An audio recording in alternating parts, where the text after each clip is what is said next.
everyone, and welcome back to Queen of Horror.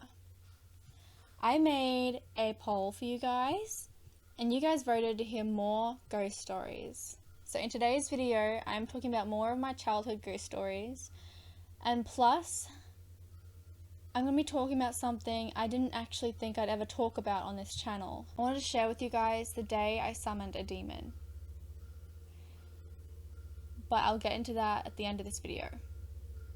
Okay, so I'm going to start off, when I was a kid, I've told you guys a lot of the major things I've seen, so there isn't really a lot that I can talk about, except for small little apparitions that had appeared to me, but I will give you a rundown of the biggest things that had happened to me, apart from the ones I talked about in the last video. So, I honestly don't know how old I was at really any of these times. It was somewhere throughout the beginning when I was 4 and the end when I was 12. It was somewhere in between then. But, okay, so one night I was in bed and obviously I was scared again. I was always scared as a kid. And I started to hear like heavy breathing outside of my door. And I would hear that sometimes. Like, I would just hear someone, like, it literally sounded like someone was standing just behind where I could see, just on the side of the wall, and just breathing heavily into the entrance to my room. I don't think it could have been my mother, because she slept in the other room next to me, and her bed was, like, further away. It literally sounded like it was directly next to the door. So it was extremely close. Well, I was hearing that, and I was freaking out, and so my bed was situated like exactly across from my bedroom door. So as I was looking out of the bedroom door, I was looking up at the exit to the room, and I swear I saw movement at the bottom of my bed. It was like a really fast movement, but as I saw that movement, I felt my whole bed jolt. And my dog wasn't in my room at the time, so it couldn't have been her moving, it couldn't have been her trying to jump on the bed, she just was not there. I think she was with my mum or under my mum's bed or something, which is another place she used to sleep, but she definitely was not in my room. My bed just jolted for no reason whatsoever, and after the heavy breathing and plus what I saw at the bottom of my eye, I was absolutely convinced, and I still am, that something reached its hand up and smacked my bed. And I honestly can't remember if I continued to hear the heavy breathing after that. I don't think I did. I don't remember the breathing anymore after that, but I can't really say for sure if it stopped or not. I'm not really entirely sure. This is another one of the big moments I had as a kid that really, really terrified me. I didn't necessarily see anything, but I did hear things. We were having an inspection, and I had to go into the garage my dog had to go into the garage because it was pouring rain outside, so she couldn't really be outside, but yeah, she couldn't be inside at the time of the inspection. So we put her into the garage, and I felt really bad. So I went out with her, and I built up like this tent, and I laid out blankets, and it was really cool. I was having like a little day out with my dog, camp out with my dog. But we were laying in the tent. It was like looking out of the garage door, so we were just watching the rain fall. And then I started to hear boxes shifting along the pavement. And it was a garage, so it was pretty like scratchy floor. You could definitely hear it when a box was being dragged, and that is what it sounded like all around me. And there were boxes like everywhere in our garage. So I was scared of two things. I was scared that there was something paranormal in there, and I was scared that there was this huge iguana in there, because like there was rumors that one was going around at the time, and I was just freaking out that it would just walk into the tent. So I was freaking out about those two things at the time, and then I heard a male's voice, and it sounded like, it didn't sound like it came from inside the garage, but it sounded like it came from directly behind it. And it was a scream. It was like a mental patient scream. I don't really know how to describe it. It didn't really sound like pained or anything. It just sounded like crazy. Like they were just crazy. And then I started hearing footsteps around the garage. Although no one ever actually came into the opening so I could see them. I could definitely hear something. And I know that my dog heard it too because her head would follow wherever the sound was. And when that man screamed, she barked for a second, but she didn't get defensive. So maybe that means it wasn't a bad spirit. I'm not really sure, but I know my dog heard what I was hearing. And I just started crying. I was like, I'm going to say I was around 6 at this time. I just started bawling my eyes out because I didn't want to walk out because I didn't know who was out there, and I couldn't really yell for my mother because it was pouring down rain, and I mean pouring, so she would never have been able to hear me. So I was just stuck in the tent waiting for my mom to come get me. And when she did, I ran back inside with my dog. I did not go back outside that day. Now, this is another night. I was trying to go to sleep, and then I noticed in the corner of their room there was like a shadow kind of thing. It wasn't really like a human figure or whatever. It was just like a mass shadow in the corner of the room, but it was like someone was crouched down sort of thing in the corner of the room. It was just like a shadow there. And I was trying to convince myself that it was just a shadow, there was nothing actually there. But I couldn't. So I was really, really scared. So I had this tap light beside me. And by the way, this tap light used to go off constantly through the night. I don't know if it was like a wiring situation or whatever, but it always used to creep me out because it used to go off constantly. I turned this light on, and there was nothing in the corner of the room. I was like, look, it's just a shadow of something. And then I turned the lamp back off, and the shadow wasn't there anymore. And I know for sure there was a shadow there. I got so creeped out, and I didn't sleep for ages. I was looking through my room to find something else. Nothing else really happened after that, but that's sort of how my childhood went. I didn't have anything major, like sort of Conjuring style things that happened. I think that's really any kind of haunting. It's not anything major. It's not huge things that happen, unless obviously it's like demonic or something, but it's really just things that you see and this little tiny sightings and appearances, and it's never really anything huge. It's just sort of small things that really get to you and really creep you out. But there was another time, now I don't know what exactly happened, but I know that I was terrified of what happened. I was terrified that something had had a hold of me. Just after I'd seen that little girl I explained in my last childhood stories video, I didn't want to sleep in my mum's room, so I moved myself to my room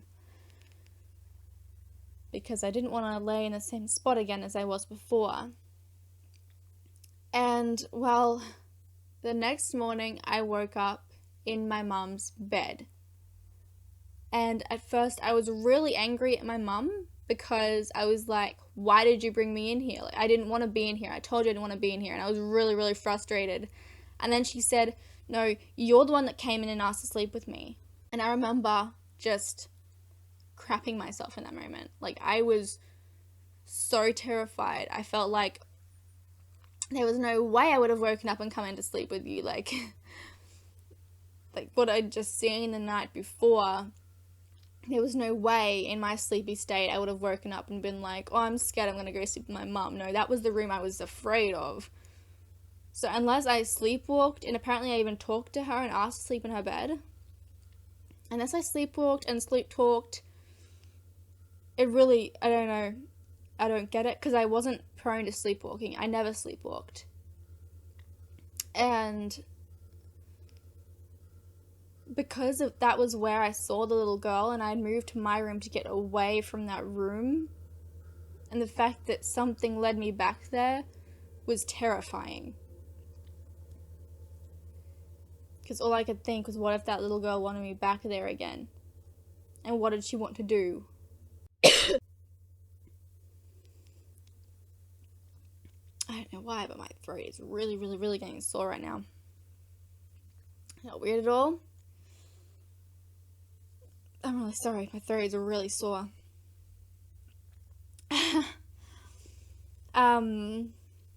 Now I wanted to go into the time. I'm really sorry. I'm sorry. I'm gonna have a drink. Alright, so now I will go into the time where I summoned a demon. And, okay, this is really, really hard for me to talk about. I didn't want to ever really talk about it, but you guys seem to love these stories. And I guess me talking about it would stop someone else from making the same mistake I did.